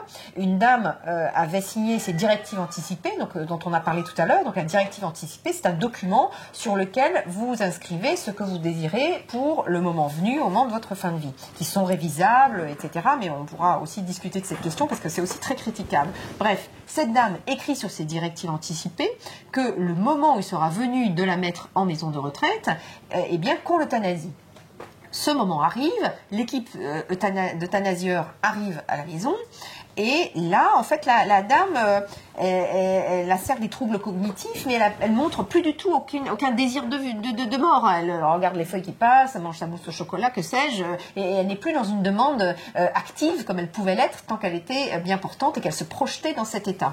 Or, cette dame, en fait, comme elle se débattait au moment de l'injection, le médecin l'a trompée en mettant un sédatif dans son café, d'où le nom de coffee euthanasie, et ensuite ils l'ont ceinturé, ils l'ont tenu de force pour la piquer. Vous regardez ça, coffee euthanasie, c'est sorti dans la presse et c'est remonté jusqu'au tribunal de La Haye, puisque évidemment vous sentez bien qu'il y a quelque chose là qui ne va pas et bien le tribunal de La Haye a estimé que tout était conforme au protocole, puisque les directives étaient signées, puisque la famille était d'accord, puisque le protocole était respecté. Donc comprenez bien que d'un point de vue légal, tout était respecté, mais d'un point de vue symbolique, comment ne pas trembler? Et aujourd'hui, si vous voulez, les collègues canadiens qui nous contactent, là il y avait le Congrès international de gériatrie, des collègues qui nous disent, nous, on en est à se demander, donc le Canada dépénalisé en 2016, doit-on, oui ou non, attacher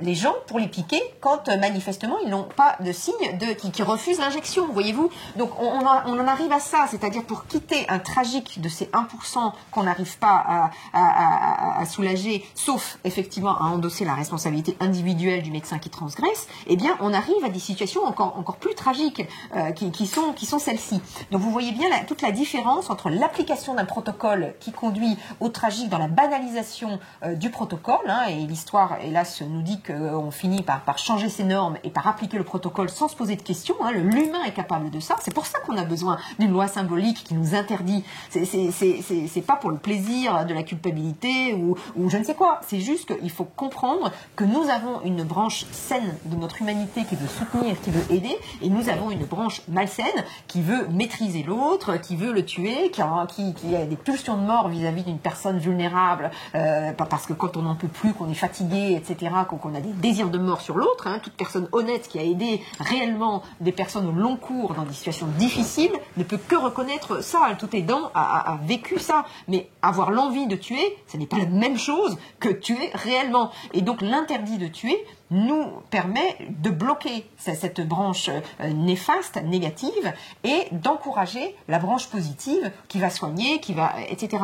Et puis surtout, l'interdit, ça nous rend créatifs dans le soin. C'est la condition de possibilité du soin. C'est précisément parce qu'il y a un interdit que nous allons créer d'autres solutions, on va essayer de trouver, etc., etc. Donc ça me semble effectivement extrêmement important. Oui, donc je poursuis sur ce que tu dis, parce que c'est la question d'Edith, et c'est là-dessus que tous les médias focalisent. Qu'est-ce qu'on fait des 1%? En fait, si on passe d'une loi morale symbolique à une loi, à des protocoles, eh bien en fait, les 1%, vous les faites proliférer. C'est-à-dire que 20 ans après, vous n'avez pas 1%, vous avez 5 ou 6%. Donc même en termes de quantité, vous avez perdu. Pourquoi? Parce qu'une fois que vous avez fait tomber la borne, eh bien il y a d'autres bornes qui vont glisser au fur et à mesure. Et qu'est-ce qui apparaît? Vous avez par exemple, ça va être élargi aux mineurs, après ça va être élargi aux personnes atteintes de troubles psychiatriques, vous devez en parler, mais vous allez avoir une jeune femme de 23 ans qui va être traumatisé par des attentats en Belgique, qui va dire j'y ai droit, et donc vous allez avoir la mise à mort d'une personne de 23 ans à sa demande, forcément à sa demande, mais en fait qui peut dire qu'elle était vraiment dans l'incapacité d'évoluer sur les 10 ans qui viennent, etc. Ces personnes, tu en parleras sans doute. Vous avez en fait l'ouverture ensuite après aux personnes atteintes de troubles cognitifs, c'est-à-dire que le gros problème de la copie-euthanasie, c'est que quand vous êtes en bonne santé, vous pouvez, du fait de votre discernement, réclamer l'euthanasie.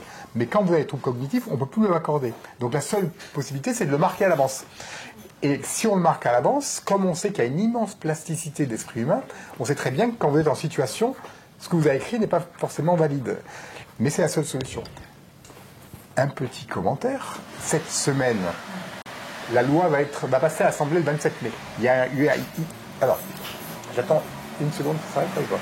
Ouais, donc en fait, le vrai problème, c'est soit on garde la porte fermée, et il va rester 1%.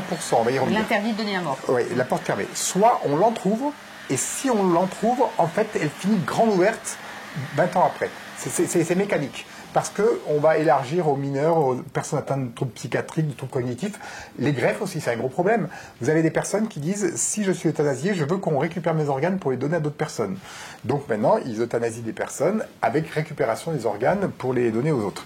Et puis, il y en a qui disent, moi, ce que je veux, c'est être euthanasié chez moi et qu'on récupère mes organes. Donc ils sont en train de réfléchir parce qu'à la maison, si on crée une euthanasie, les organes ne sont plus récupérables. Donc ce qu'ils veulent faire, c'est l'endormir. Tout le monde dit au revoir, on la met dans l'ambulance et on l'amène au bloc directement pour l'euthanasie et prendre les organes. Voilà, donc on sent bien que quand on se met à partir dans les protocoles, il y a des choses qui arrivent et surtout on fait proliférer les exceptions. Donc en Belgique, on est à 3%, si on compte les sous-déclarations, on est à 5%. Aux Pays-Bas, il y a des endroits où ils sont à 7%, des fois 10%, des fois 15% des morts. Canada pareil, 6-7%, etc. C'est-à-dire que si on rapporte ça à la France, en France on a 650 000 morts par an à la louche, ça fait de l'ordre de 40 000, 50 000 morts par an, c'est une grosse population. Donc je voulais dire que cette semaine, eh bien en fait, on ne va pas rentrer là-dedans, la porte, ils ont décidé de l'entrouvrir, et vous n'avez peut-être pas suivi, mais en fait elle a fini grande ouverte en 8 jours. C'est la folie. C'est-à-dire qu'en 8 jours, ils ont fait autant de chemin que dans les autres pays en 20 ans. Vous verrez dans les médias, ils sont complètement... Il y a un truc complètement dingue. Et par exemple, il a été autorisé cette semaine qu'on pouvait marquer dans cette directive anticipée qu'on pouvait être euthanasié plus tard. C'est-à-dire qu'ils ont ouvert la porte à la copie-euthanasie en 1 semaine. C'est pour vous dire le danger de faire tomber une loi symbolique dans une population. Qu'est-ce que je voulais dire d'autre? Je ne sais plus, donc je m'arrête. Il y a peut-être des gens qui... Ah oui, il y a un petit point extrêmement important. Qu'est-ce qu'on fait des 1%? Donc, les 1%, le médecin peut totalement, une fois dans sa vie, prendre sur son compte la responsabilité de transgresser. Un jour, je vais voler une orange si j'en ai besoin, et puis voilà. Qu'est-ce qui se passe s'il se fait choper? Eh bien, en fait, la justice a déjà le dispositif qui y répond. C'est-à-dire que vous êtes convoqué devant la justice des hommes, vous vous expliquez, et la justice va trier entre le serial killer, le médecin qui a achevé en série 20 personnes, celui-là il va aller en prison, et l'autre qui s'explique et qui n'aura rien, il ne perdra pas son diplôme, il ne sera pas condamné. Donc même le dispositif juridique, je ne suis pas spécialiste, donne une possibilité. Et quand on regarde toute l'Europe, toutes les jurisprudences, pratiquement aucun médecin n'a été condamné lorsque, en zone grise, il a transgressé. Donc il n'y a même pas de problème particulier sur cette situation-là. Et je vais peut-être te laisser répondre. Et donc, c'est très important de voir que c'est 1%. Si on les laisse en zone grise, au bout du compte, personne n'est gêné. C'est beaucoup moins préoccupant que de se dire qu'une civilisation a un grand âge qui va augmenter et qu'on va se mettre à éliminer les vulnérabilités. La balance est très, très en faveur de ça.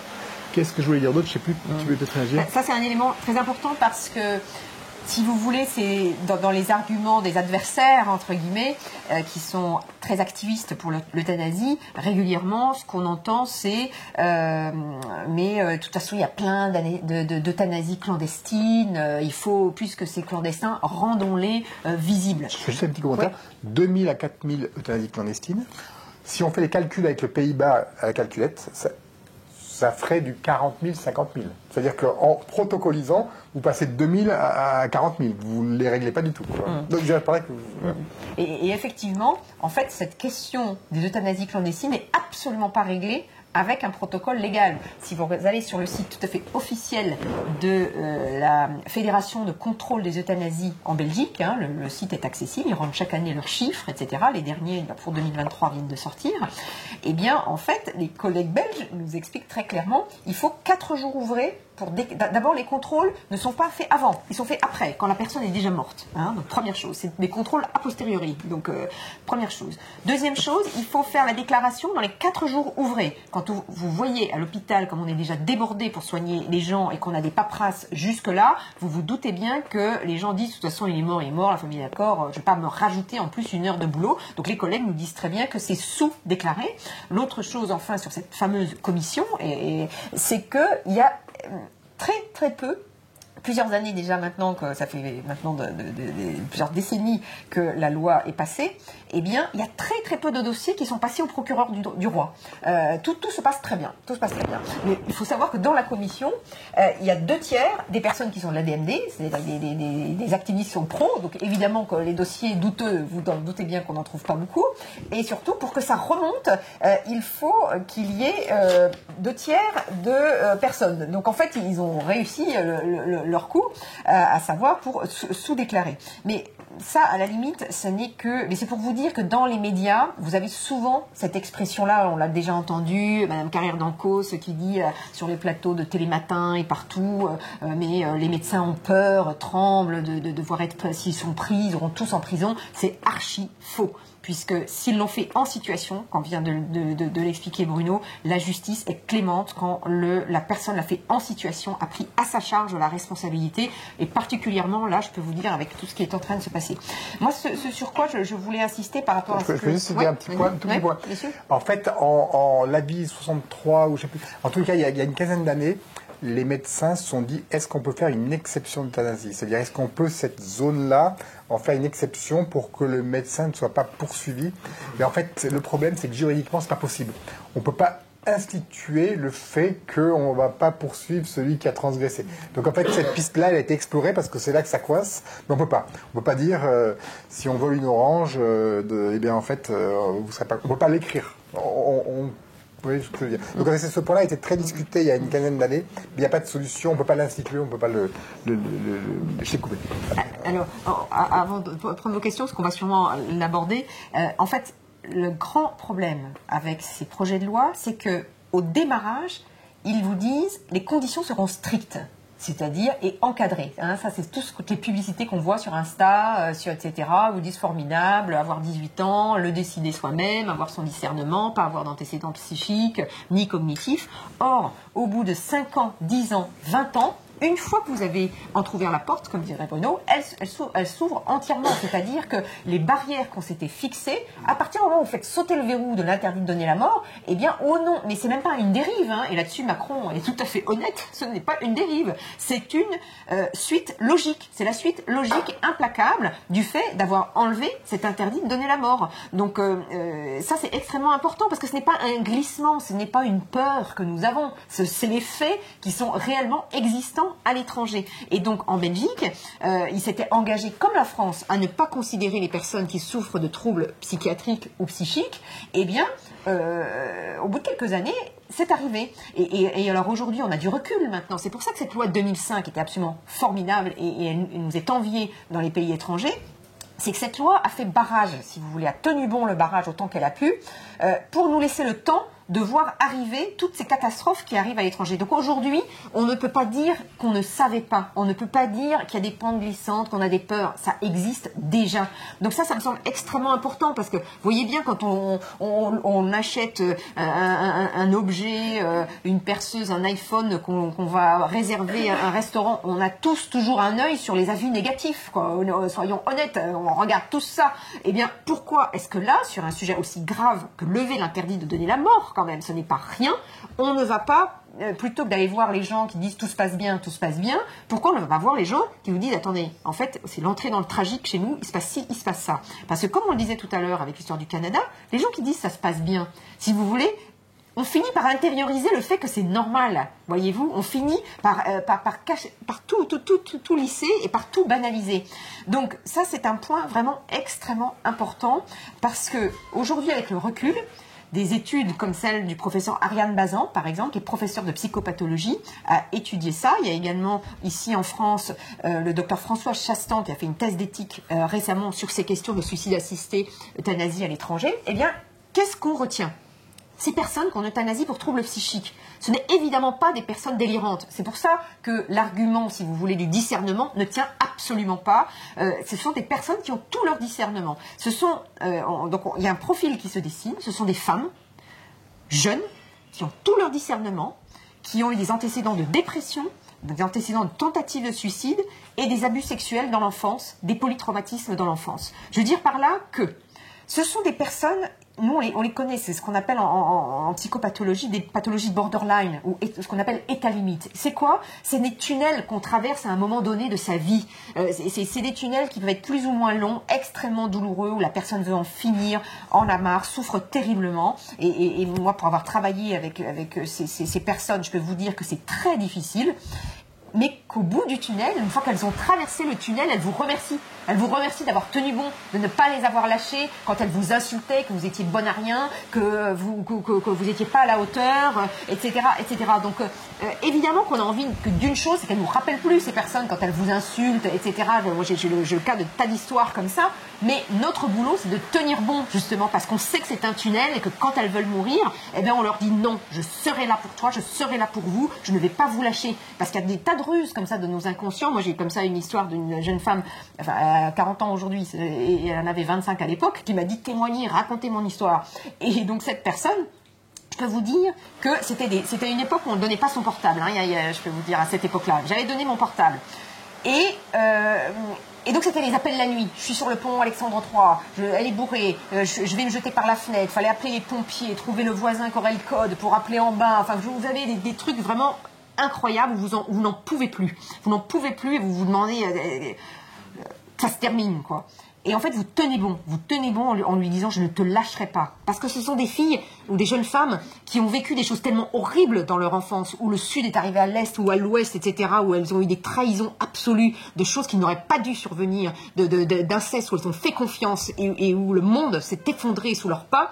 Eh bien, ce qu'elles nous demandent, c'est « est-ce que vous allez tenir ? Est-ce que vous allez tenir jusqu'au bout ? Et est-ce que vous n'allez pas me lâcher ? Est-ce que le monde ne va pas s'effondrer à nouveau sous nos pas ?» Eh bien, notre responsabilité, c'est de tenir bon. Parce que là encore, une fois que le tunnel est franchi, ces personnes, elles vous remercient d'avoir tenu bon. Et cette Amélie, aujourd'hui, elle est devenue éducatrice. Elle soigne des adolescents qui ont vécu comme elle des choses horribles dans leur enfance. Donc, voyez-vous, c'est une société qui, non satisfaite de ne pas avoir protégé ces femmes de l'inceste ou ces garçons, peu importe, de ne pas avoir protégé ces personnes dans leur enfance, se propose à la fin, au nom de leur liberté, de leur proposer la piqûre mortelle. Donc, vous trouverez toujours des psychiatres experts pour dire que la personne est incurable. Hein. Ça, vous en trouverez toujours. Hein. On sait que dans l'histoire, les psychiatres experts ont largement contribué, au nom de certaines normes, à participer à l'eugénisme, etc., etc.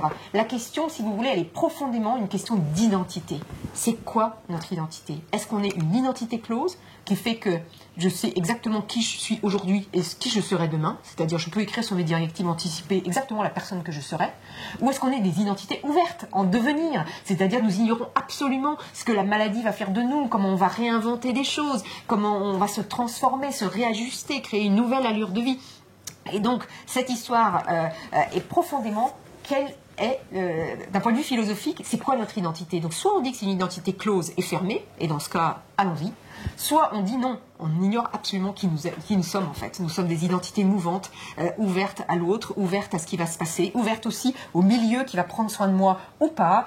Donc vous voyez, c'est extrêmement profond comme débat. C'est pour ça que je remercierai jamais assez Bruno de m'avoir embarqué dans ce débat, parce que initialement je me disais voilà, c'est un sujet funeste, moi je préfère bosser sur l'imagination, la poésie, c'est mon sujet de travail.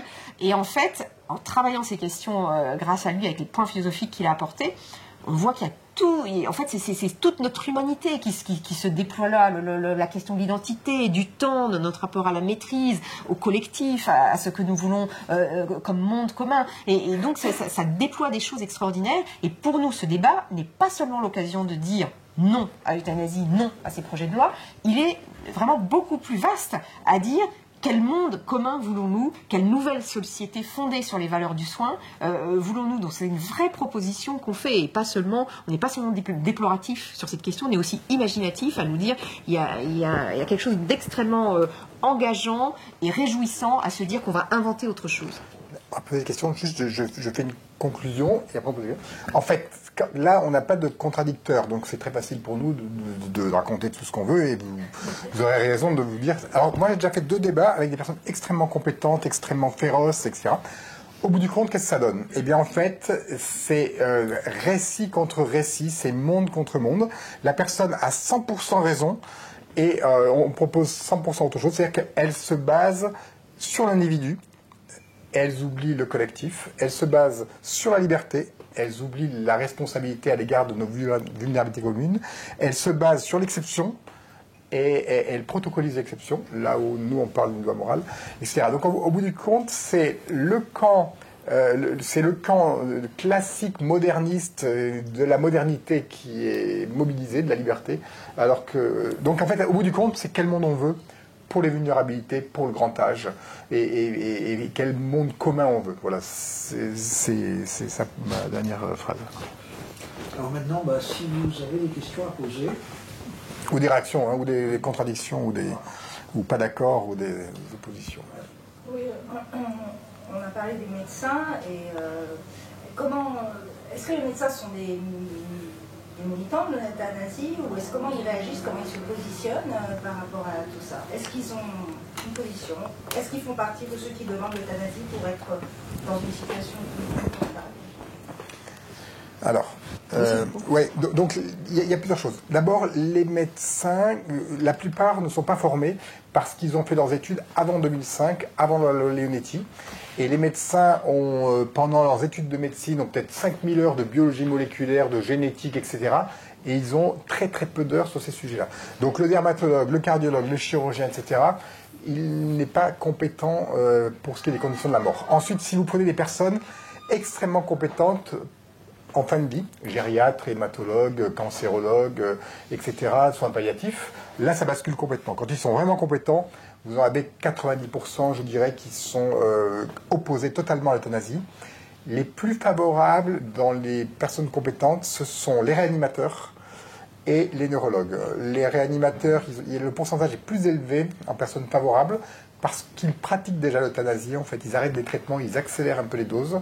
Et les neurologues, parce qu'ils ont des situations très délicates avec effectivement la maladie de Charcot. Donc en gros, c'est compliqué de répondre à votre question parce que personne ne sait, mais au plus ils sont compétents et en relation, au plus ils sont pour. Ma question, c'est que dans le débat public, oui. Qui sont les militants, et est-ce que les médecins, mais qui sont les militants qui font que justement on ouvre la porte? Alors déjà, ce terme de militant pose problème parce que si vous voulez, nous on est universitaires, on est médecins, on est philosophes. Et dans ce débat, justement, moi j'étais très très étonnée des gens que j'ai rencontrés dans plein d'extrêmes. C'est-à-dire que, par exemple, on m'a régulièrement taxé de catho de droite. Moi, je suis plutôt de gauche, absolument pas dans les trucs religieux. Mes bras m'en sont tombés, quoi. Hein. C'est-à-dire qu'on me disait, par exemple, oui, mais avec des gens comme vous, l'IVG ne sera jamais passé, etc. Mais je leur dis, non, mais attendez, l'IVG réouvre les horizons d'une femme. Quels horizons vous ouvrez quand vous euthanasiez Chanty de Corté à 23 ans en Belgique parce qu'elle a un problème borderline? Vous voyez l'état de la discussion. Par contre, pour en revenir à ce que vous disiez, il y a en fait le CSN, le collectif soignant national, qui est un collectif qui est parti d'une unité de soins palliatifs à Narbonne, qui est un des départements les plus démunis, par le docteur Claire Fourcade, qui, petit à petit, comme ça, a vu se rejoindre d'autres associations de médecins, des gériatres, des autres personnes de soins palliatifs, de cancérologie, et puis ensuite les néphrologues ont rejoint, les psychiatres aussi, les psychologues, et donc aujourd'hui il y a 21, ce qu'on appelle sociétés savantes, hein, c'est un terme un petit peu comme ça, qui peut sembler prétentieux, mais ça vient dire, ce sont des associations d'infirmiers, des soins à domicile, par exemple, la Fédération des soins à domicile. Et donc, ça représente à peu près 800 000 soignants, avec une majorité d'infirmières aussi et d'infirmiers. Et donc, ce collectif s'est levé en disant ce que dit Bruno, c'est-à-dire, écoutez, nous, dans nos pratiques, ce n'est pas du tout ça qu'on voit. C'est-à-dire, c'est pas du tout de l'euthanasie dont on a besoin. C'est effectivement des soins, c'est des moyens, c'est de l'entourage familial, relationnel, etc., etc. Donc, c'est un collectif qui n'est pas militant au sens mais par contre, qui s'est levé en disant ça ne nous convient pas, ça ne convient pas aux personnes. Mais alors, qui fait avancer ces lois sur l'euthanasie qui fait que ça... Alors, il y aura un grand sujet là-dessus. Donc, la DMD dont parlait à juste titre redis ce que ça veut dire. Edith, donc Association du droit de mourir dans la dignité. Il faut vraiment que vous vous renseigniez sur ce mouvement. Nous, on n'a pas parlé dans le livre, mais on en met une ligne parce que notre idée n'était pas du tout de faire un travail polémique, mais de faire un travail universitaire, philosophique. Mais effectivement, c'est une association extrêmement militante qui, par exemple, je vous recommande d'écouter leur AG, leur Assemblée Générale de septembre 2022, qui est sur YouTube. C'est édifiant. Écoutez-la. Si vous voulez le détail des moments à écouter, vous m'enverrez un mail. Il y a d'ailleurs une jeune journaliste, lanceuse d'alerte, qui nous l'a envoyé en disant « Si jamais elle disparaît des réseaux, sachez que je l'ai enregistrée ». Parce que là, vous entendez des choses assez extraordinaires. Vous entendez des choses comme « Nous avons fait, notre plus grande victoire a été de faire accepter nos mots, aide à mourir, dans le débat public, par les politiques, par les médias et même par nos adversaires. Ça, ce fut notre plus grande victoire. Et ils ont raison, parce qu'à partir du moment où vous parlez d'aide à mourir, évidemment, vous effacez tout le reste. Et par ailleurs, donc, ils ont des accointances, mais là, moi, je ne voudrais pas paraître complotiste, mais c'est la vérité, quoi. Il est chez les francs-maçons, parmi certains députés, etc. Et par exemple, Didier Sicard, que vous pouvez aussi écouter, le professeur Didier Sicard, qui est celui donc, qui a rendu le rapport Sicard en 2012 au président Hollande, lors de son audition à l'Assemblée nationale, tout récemment, vous pouvez l'écouter aussi en replay, explique très clairement que les mots qu'il y a dans le projet de loi sont ceux que font circuler la DMD. Et donc dans cet AG, vous entendez aussi des choses édifiantes comme vous verrez, regardez la loi, ce sont nos mots, nous avons tenu la main du CCNE, le Comité national d'éthique, nous avons tenu la main de ce projet de loi, vous verrez, ce sera le projet de loi qui ira le plus loin de la plus grande liberté. Et rassurez-vous, à un moment, il y a un monsieur dans l'Assemblée qui dit « mais quand même, est-ce qu'on ne devrait pas demander plus pour espérer moins ?»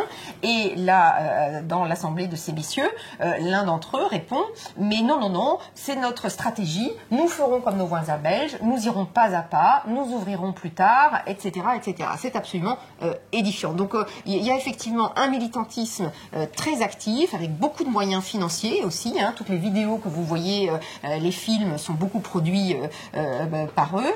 Et bon, voilà, nous, on est médecins, philosophes, on n'est pas du tout dans une mouvance quelconque. Après, je ne connais pas l'histoire, il faudrait regarder.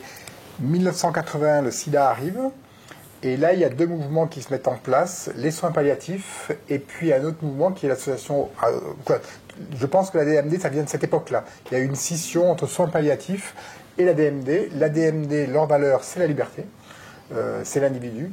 Et les soins palliatifs, leurs valeurs, ce sont les valeurs du soin. Donc en fait, c'est un mouvement historique qui est basé sur la liberté comme valeur, avec des arguments tout à fait entendables. C'est le concept de liberté d'individu.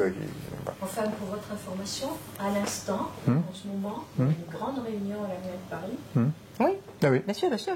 Oui, à la mairie de Paris, par exemple. Attendez, regarde, je ne sais pas si vous avez vu dans la ville de Paris, vous avez des panneaux payés par Hidalgo, la ville de Paris, qui vous disent mourir dans la dignité est un droit fondamental. C'est-à-dire que la DMD a réussi, avec leur pognon, à faire en sorte... Donc la ville de Paris, vous verrez dans les rues, c'est affiché. Et par exemple, pour revenir à votre question, lors d'un débat du collectif soignant, Madame Hidalgo a annoncé qu'elle était membre de la DMD.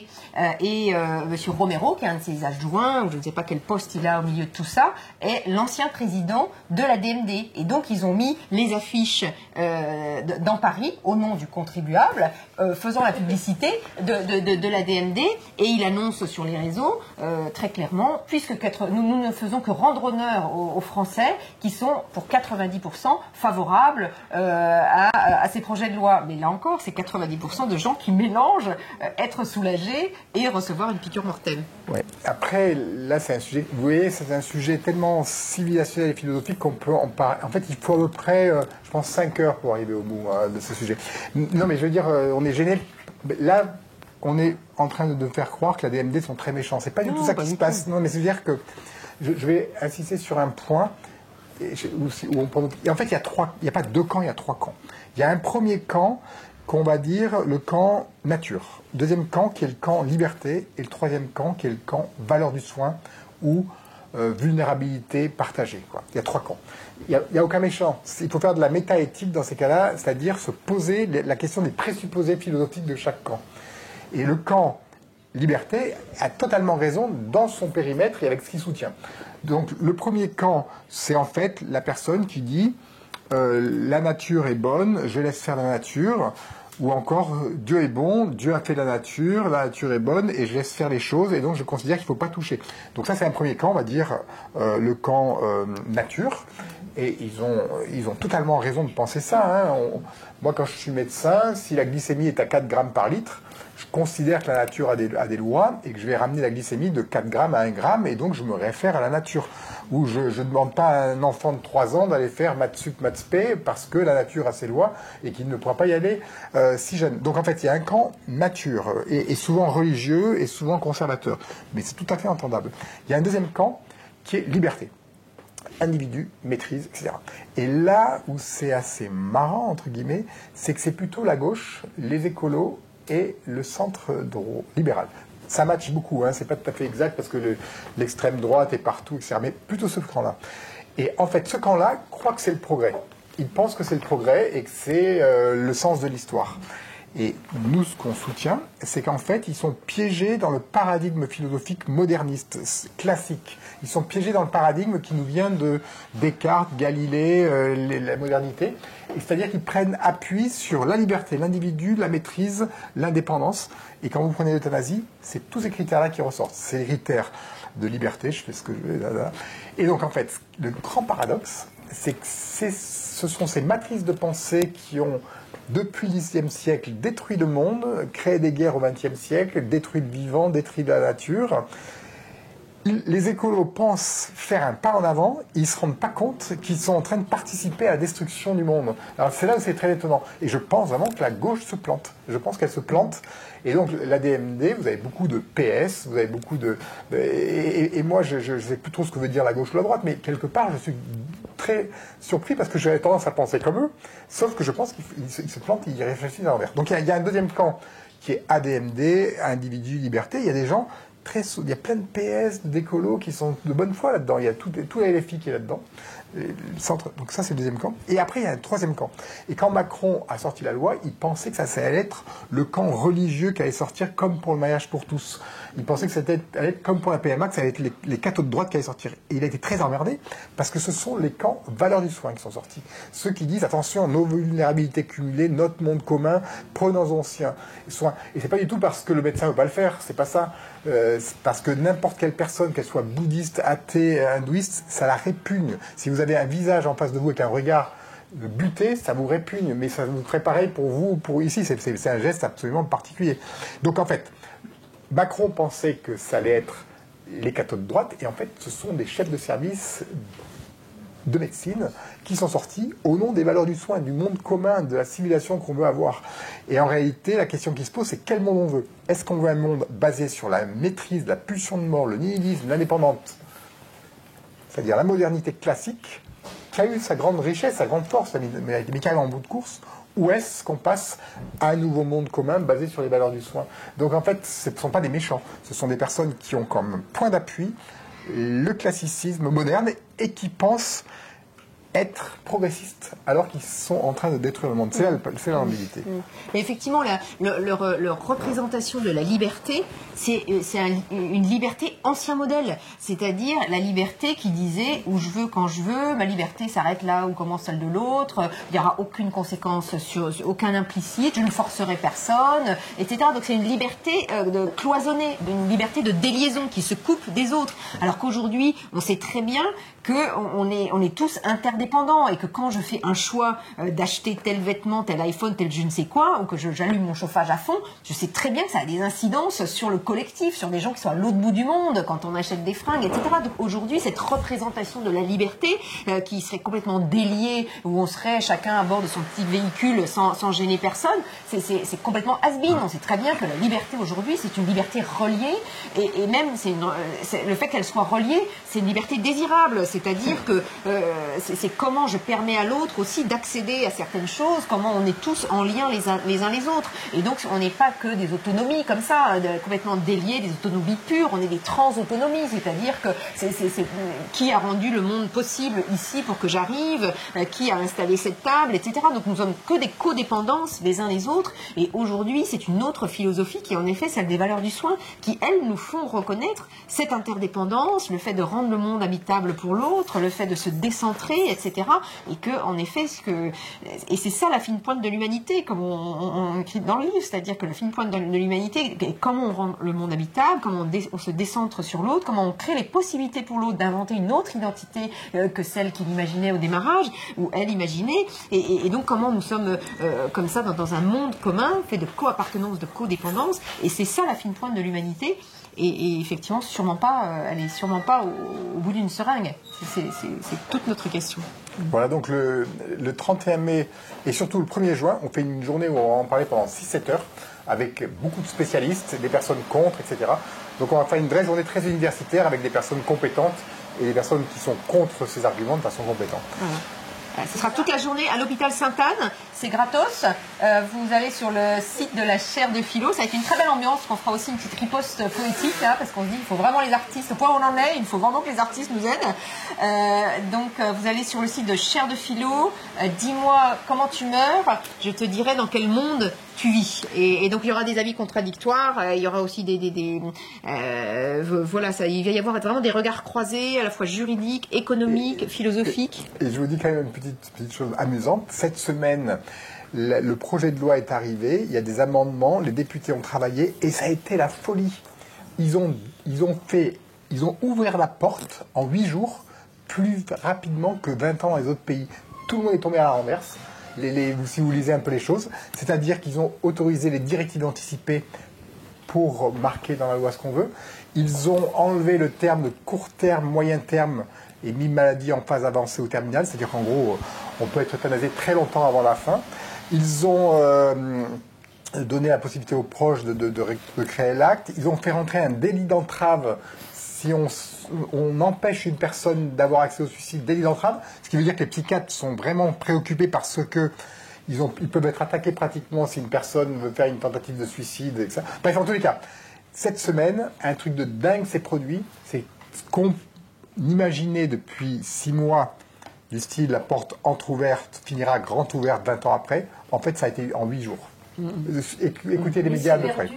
La cause est perdue. Non, la cause n'est jamais perdue parce que ça va faire plein d'allers-retours et surtout on a besoin de vos conseils pour comment transmettre tout ça, comment transmettre tout ce qu'on a fait. Nous, on a fait ce bouquin, on ne gagne pas un centime, on a renoncé au droit d'auteur dans l'idée d'en parler facilement en disant on ne veut pas vendre notre camelote, on ne gagne pas un sou dessus, mais c'est pouvoir le transmettre. On a fait un podcast qui s'appelle Alors on se pose, le suicide assisté et son angle mort. Et puis là, on va faire des petites vidéos en se disant qu'il faut informer les gens, qu'il faut transmettre des choses et puis aussi essayer de convaincre les députés qui en effet sont abusés par une certaine vision de la liberté. Comme le disait Bruno, c'est pas des grands méchants, il n'y a pas de... mais c'est juste qu'ils sont comme ça piégés dans un périmètre de représentation qui s'imaginent que c'est la liberté. Ils oublient le long terme. Alors c'est quand même la noblesse du politique, c'est de penser au long terme et au collectif, c'est d'avoir une longue vue pour voir voir un peu plus loin que le cas particulier, d'une part, et puis d'autre part, en effet, ils sont piégés dans le paradigme moderniste, comme l'explique Bruno dans le bouquin, et cette notion de liberté qui est vraiment plus du tout aujourd'hui à l'heure. Aujourd'hui, on sait très bien que c'est plutôt la solidarité et comment on répare un monde plutôt que des valeurs qui n'ont plus lieu d'être, particulièrement dans le monde qui vient, parce que c'est ces valeurs-là qui nous conduisent dans le mur, précisément. Ce sont les anciennes valeurs de liberté où je fais ce que je veux, etc. C'est précisément ça qui nous emmène dans le mur aujourd'hui. Et donc, au niveau écologique, au niveau sociétal, on le voit bien. Donc, vraiment, l'enjeu pour nous est de proposer une nouvelle société, de proposer des nouvelles valeurs et de rejouer les choses, d'être imaginatif. Et c'est une occasion probablement rêvée de se dire, bon, ok, maintenant on se remet autour de la table, tout chacun d'où il vient, avec nos pluralités de points de vue, et de se dire maintenant, bon, quel monde désirable on veut, quoi. Il faut réinventer quelque chose, sinon en effet on court à la catastrophe, les replis identitaires, les extrémismes, etc. Donc qu'est-ce qu'on propose de neuf aujourd'hui? Et la piqûre mortelle, c'est pas un truc neuf, ça fait partie de l'ancien monde, comme l'explique bien Bruno, hein. C'est vraiment un symptôme supplémentaire de cette destructivité. Aujourd'hui, proposons autre chose. Les valeurs du soin sont les valeurs de demain.